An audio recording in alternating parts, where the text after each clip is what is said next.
Hello Aquarius rising. It's been a while since I've done a video, but I'm back and it's Gemini season and there is a lot going on in Gemini right now. In addition to the sun, there are a number of other planets in Gemini that will be affecting you from anywhere for the next couple of weeks to the next year. So let's get right into this. Aquarius rising for you, Gemini is your fifth house. The fifth house is the house of creativity, of fun and games, of recreation, of expressing yourself on a creative level. This is the house of romance. It's the house of finding that childlike joy that we all had when we were really little before we realized how scary the world can be. This is about finding the joy that you had before you were concerned about your body or any of that. When you were just a little child and everything was just fun and exciting. And I understand that maybe not everybody had that experience, but for the most part, this sort of childlike joy that we associate with childhood. This is really enhanced during this time. So every year from mid-May to mid-June, the sun moves through your fifth house. This brings vibrant romance. It brings creative inspiration and playful energy. This is a time of making joyful connections and dynamic choices within your love and with your romantic pursuits as well as your artistic pursuits. Now, just a couple days after the sun moved into Gemini, Venus followed. So now we have the sun and Venus both in Gemini in your fifth house.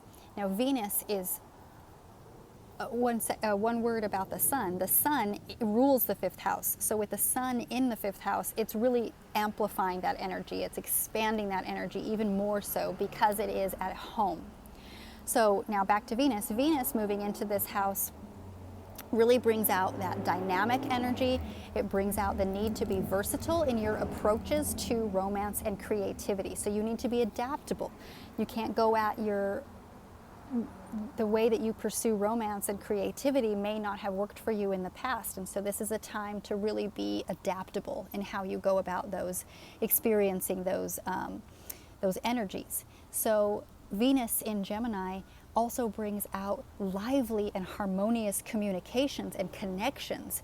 So whatever romantic pursuits you might be heading towards, it's really opening up harmony in those, and you might be finding amazing connections during this time. So with Venus in Gemini in your fifth house, you're feeling a love for exploring any kind of artistic pursuits. Maybe you're feeling like you want to be playful, or maybe these artistic or playful experiences are regarding children. Maybe you're a camp counselor. It's summertime here in the Northern Hemisphere, so maybe you are experiencing some kind of renewed excitement and love and affection for teaching children how to play, teaching children recreation, or teaching children creativity or artistic pursuits. Now on May 26th, just a couple days after Venus, Jupiter also moved into Gemini. Now, unlike the Sun and Venus, which will be moving on in a couple of weeks, Jupiter is a much larger, much slower moving planet. So Jupiter will be in Gemini for a whole year.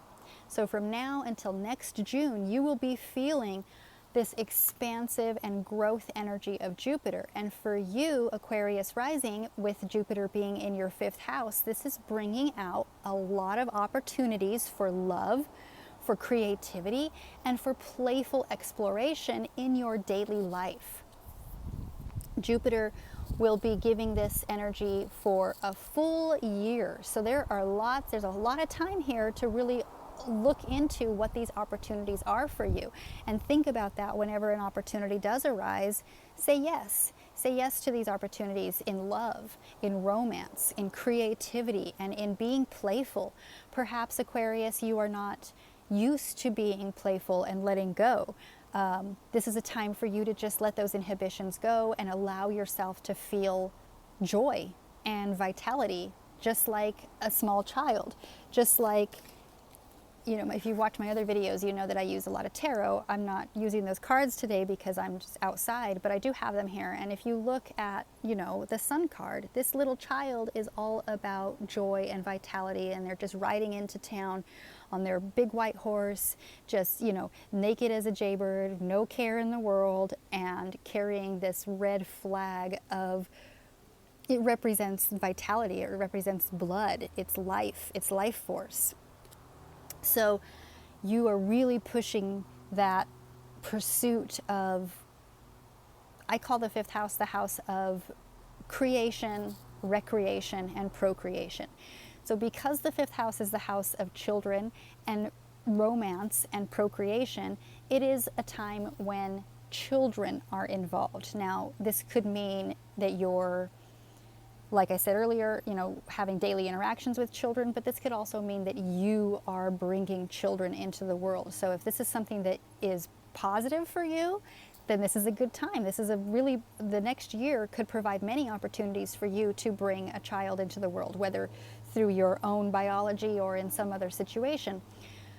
But if that's not something that you want to do, if that is not on your radar, then make sure that you take precaution against that, because this could be a time when if you're a female, you might be very fertile. Same, if you're male, you could be creating children that you didn't intend to. So just be very aware of that. Now, moving on June 3rd, just a couple of days ago, Mercury also moved into this Gemini party. Mercury rules Gemini, so again, we have an amplification of energy, we have a doubling or an intensification of this energy. Mercury is the planet of communication and intellect, so Mercury in Gemini, in your fifth house, this house of fun and games and recreation and joyful childlike experiences, Mercury brings communication and intellect to your romantic and to your creative pursuits. Mercury is lively and versatile, and so this expresses in your love and in the way that you pursue fun. You're just experiencing a more lively and a more adaptable and a more versatile method of experiencing fun and joy. This energy of Mercury in your fifth house is really helping you to make choices that harmonize with your relationships, especially with your romantic relationships, and that really help to spark joy, to bring out joy and vitality and success in you and in your pursuits of recreation and creation and romance. Now, lastly, Aquarius, on June 6th, which is today, the day that I'm filming this, there is a new moon in Gemini. And new moons are a time of fresh starts, new chapters, new beginnings, trying something new, starting all over again. So because the moon is our emotions, this is always an emotional renewal.